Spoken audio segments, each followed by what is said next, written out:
Hey, King Dragons, Dragon King 551, and we are back with Michigan football breakdown videos, and we're in week, whatever at this point, and I'm gonna try not to be uh, biased in this. I am a neutral fan. As much as I hate, I'm wearing it, but as much as I hate green and as much as I hate red for those big games. I'm gonna try to be not biased, but as Colston Loveland once said, little brother doing little brother things. And then one of our point guards from Michigan basketball those years ago says, you know, you kind of like let your little brother get the lead, and then you get it right back, and you shatter them and everything. And little brother was just doing some wacky things. There was holding calls, unnecessary roughness, letting the thing that I always love is that it's okay to play with emotion, raw emotion, be angry, do whatever, but not let it boil over into frustration and being emotional. There's a difference. And there's a saying that I always love from Yukio. Knowing how a card works and knowing how to use that card are two different things. Knowing how to play with emotion and being emotional are two different things. Being animated and crying like a bitch and just screaming and stuff is not the way to win a football game. And I love one of our Michigan guys, I think it was Mullins last year. He said, "You had 60 minutes to fight. That's it. There's nothing more with that planting the flag fiasco last year. It's a joke. You didn't see Michigan fans go start beating the shit out of Oregon or Texas fans when they planted our flag. And, it is what it is. Rivalries are rivalries. But with that being said, let's get into the stat line. And I do want to say one more thing. Conservative play calling is a problem, and Sharon Moore may need to go if he continues to play like this because I'm sick and tired. Let the man throw the ball. The team that he's playing against are 3-5 or 2-5. Let the man throw the freaking ball against one of the weakest defense ever. Let him have a stellar performance. Purdue, you're on the clock. I'm going to that game. It's going to be awesome to be in the big house. Last time I was there was 2015 or 2013, I think, or 2015. It's been 10 to 12 years not being there. And the last game I watched was the Little Brown Jug game. So it's going to be fun seeing their new banner, 2023 national champs. It's going to be fun seeing their big scoreboards.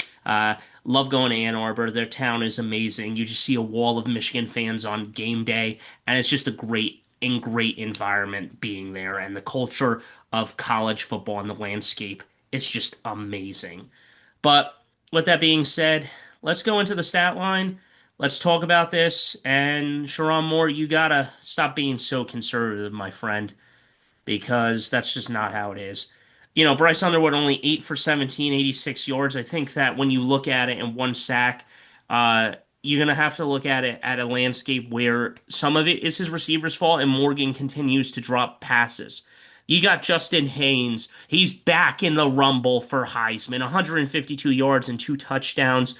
And then Jordan Marshall with 110 and one touchdown. And then Bryce Underwood with also a touchdown. So there was a lot of rushing going on. I don't have a problem with that necessarily, but you got to step it up. Marsh was the only guy that was really catching, and then whatever else.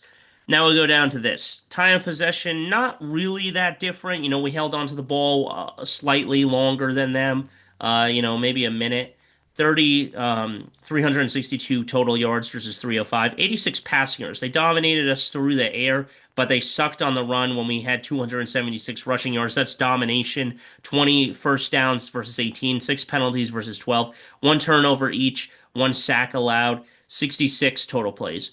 Now, I will take something from one of my other good guys, and that's my dad. And he said that is it possible that Moore is playing conservative and waiting to unleash the playbook in the big game against Ohio State? Possibly, but I'm not going to dissuade a team just because of stupidity, and I don't really want to do that. So let's go into team stats here. Again, you're going to see 5 yards per play versus 4.2. Third down efficiency, 1 for 1 on fourth down. We finally actually got a fourth down. 66 total plays, 1 sack allowed versus 4, 6 punts versus 7. Each had a fumble loss, so there was no touchdown. And then our middle linebackers, number 30, I think was Rolder is his name. My goodness, he was a star in this game. The way he played was amazing. He comes out of here, he denies a 2-point conversion. He knocks the ball out, recovers it on a fumble, and has just been playing lights out. Stops them on a 4th and 1, a crucial tush push action nonsense, and you just see them playing really, really well. With that being said, it's time for some highlights. Oh, and I apologize. I don't want the sound on for any copyright. Uh, so it's time for some highlights. Here we go. So Michigan State will start with the ball. It's 3rd and 2. And here we go. He's running it left. Oh my goodness, and there's a fumble, and Michigan will recover. Little brother doing little brother things. There's not really much to do there. You just see Barheim doing it. Good sling by who's that? McCulley right there. Underwood. Back to throw. No, looks, fires. Caught by Marsh. Now, if he could have hanged on and didn't have to go up for that diving pass, it would have been a touchdown pass. Underwood gives it off to Haynes. Haynes dances. He breaks a tackle. He's got the first down and more. He's going there. And the offensive line looks better and stuff. We have one tackle that's gone. He was carted off last week, but I think that they're definitely improving. Jumbo set down low, a lot of linebackers there. And there goes Underwood. Yeah, he fakes it. And, follow 44. He's a great blocker, and he's just going to get you in. Barham, I think. No, not Barham. I'm sorry. Max Bredesen is the guy's name. We haven't seen a lot of passing, but yeah, 13-yard touchdown. There's not much to say about that. That's just a beautiful play call there. Back to throw. Look out! Sack time! Sit down, little brother. Get down on the ground. Big brother's here. He's smacking your butt. Belt to ass. And there are some things where we got away with it. Here comes a run. This is definitely concerning though, because this is what happened against USC. You see some big explosive running happening, and that is unacceptable for Michigan. And here comes the tush push. There's not much you can do, and they get in. 4 straight years winning against Michigan State, and 4 straight years winning against Ohio State hasn't happened since I believe 1948 or something. Oh, and there is a flag. There goes unnecessary roughness or something. They hit one of our players at the end there, and here go weird lights. Underwood has got the ball. It is 3rd and 1. Oh, hello, fumble! Just a terrible high snap. And, the center just doesn't get the ball because he has to get his hands up.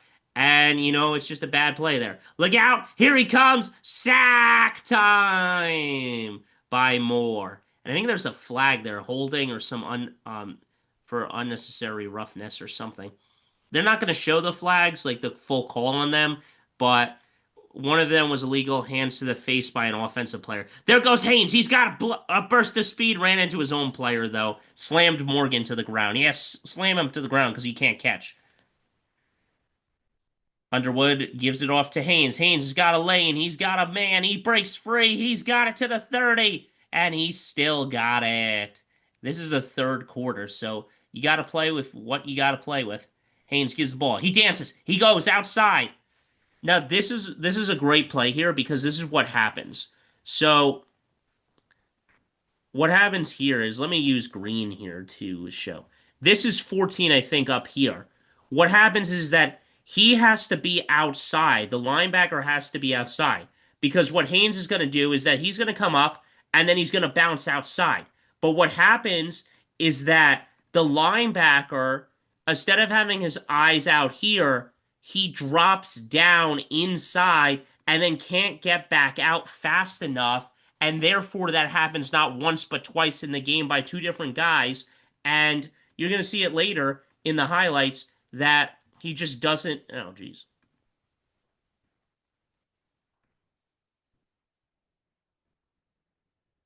He just doesn't go outside. So he stays inside. He doesn't come out fast enough, doesn't have that speed, and Haynes is just an easy walk-in touchdown for him as he bounces his outside. That's an easy touchdown for Michigan. Here we go. What is this? 1st and 10 at their own 20. Gives it off to Haynes. Haynes bounces it outside again, tries to get somewhere. That time, no cigar. 14 is there, and he's not allowing that. Here comes the punt. No trouble with the snap this year for either team, which is good. Look out, look out. I got it. And that is a beautiful punt.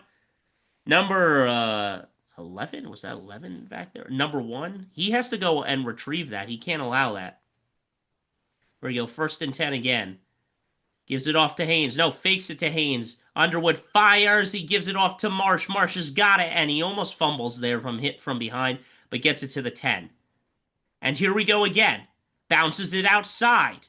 And there you go. So let's talk about this play as well. Let's go back here. Okay. So what you're going to see here. Now, I'm not sure if this is one or this is one of these two guys. But what happens is that, again, once again, he's inside. He's not bouncing it outside. This guy is coming in potentially as well. He doesn't come back out. This guy doesn't come back out. Underwood and everyone, he starts motioning two guys this way, get more block leverage. Haynes comes out, and he's going to get an easy lane again. Why? Because they're not blocked. Because the defender... Jesus. Because... Jeez. Oh, shit.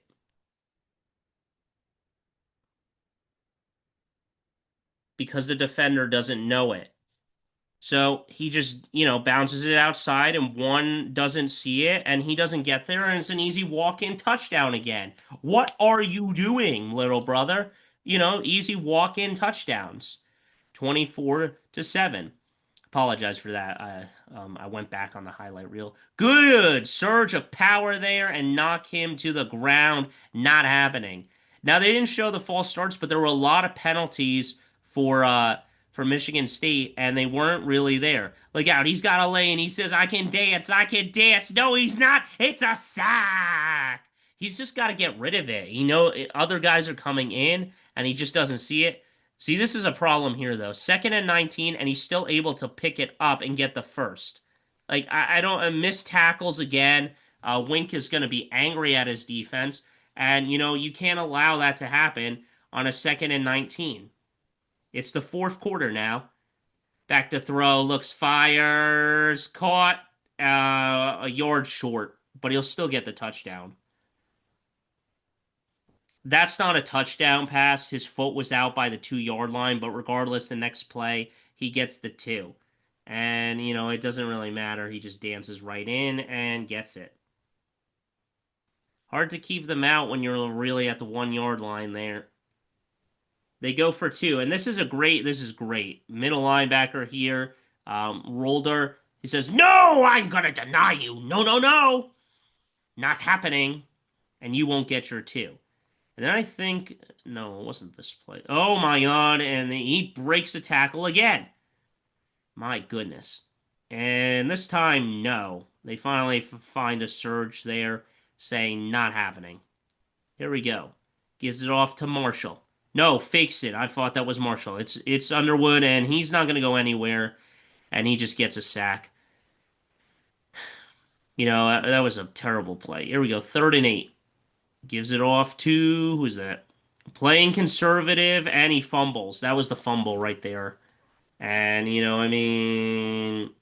everything else just not happening.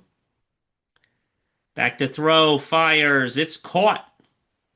I'm not unhappy. It's just the way that we played was stupid, though. You can't do... And boom! Rolder comes over the top and says, no, not on this 4th-and-1. No! Not happening. And Michigan gets the ball back with 4 minutes and 35 seconds. Could have had a methodical drive, try and burn a lot of clock here, and then win it, but whatever. Gives it off to Marshall. Marshall's got a lane. He breaks a tackle. Breaks another one. He's down the sideline. Will they catch him? No. Look out. Blazing speed. Touchdown. Michigan. Night. And the Paul Bunyan stance is what they'll use to celebrate. And Jimmy Rolder has been lights out and everything. They have a new quarterback. Second and 19, back to throw. Looks, fires, and it's caught. Oh no, that guy just slipped out of bounds there. What are you doing, sir? Oh man, and I think that guy got hit. Third and 13. And I mean, I don't know how. Wham! Sit down. Stewart got him. Or no, that's Moore. Sorry, I keep saying Stewart, but he's in the NFL now. So I keep remembering his name. Third and 8. Oh my goodness. How do you allow that to happen? This is a garbage touchdown. It doesn't even matter, but point differential of ranking a team and everything. And I just don't like teams like this. And he gets the touchdown, and it's just ridiculous to me because here we go. Neal gives it off to him, and backflips for everyone. And Underwood was just taking like pictures at the end. That's kind of weird, but whatever. Anyway, the Michigan Wolverines win this game. You always got to step on their throat, never let the tiger up, and they let the tiger up. They couldn't let sleeping dogs lie at that point, and they should have just continued to pound, pound, pound on them, but they didn't. For me as a coach, I would never allow my opponent up, no matter how much it is. No mercy until the bitter end. This is a rivalry. A lot of people will always say that it's a push posh rivalry. It means everything to Michigan State. It means everything to Michigan players that want to play here. But at the same time, when you got a bigger rival on your schedule, it's like, all right, let's win, let's refocus, and let's go beat our big guy on our schedule. But that's all I got for you guys. So until next time, don't forget to stay radical. I'll see you in the next one. Hit that like button, smash the subscribe button, and I'll see what I can do and see what I can post when I get into the big house, because that is going to be electric at 7 p.m. You're on the clock, Purdue. I'll see you there.